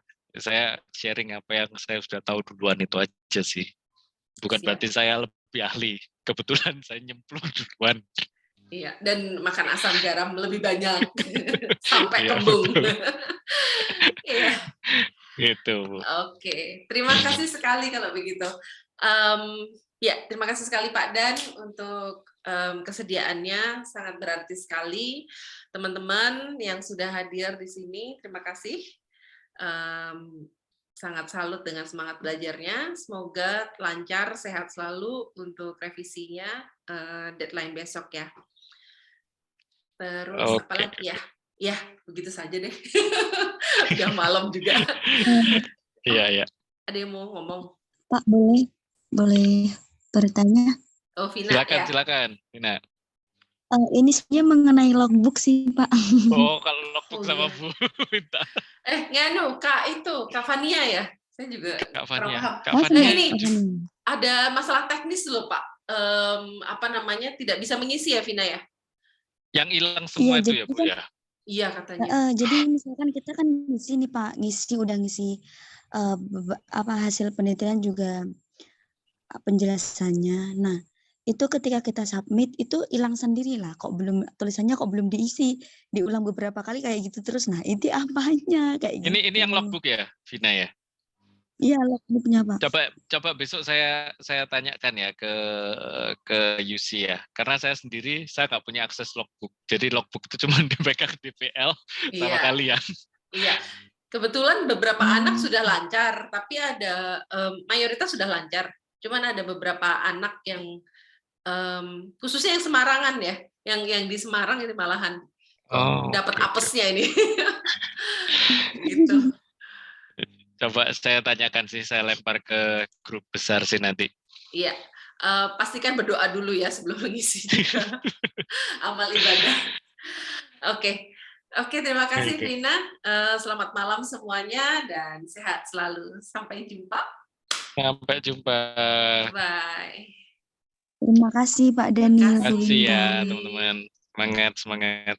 Terima kasih Pak Dani dan Bu Winta. Terima kasih semuanya.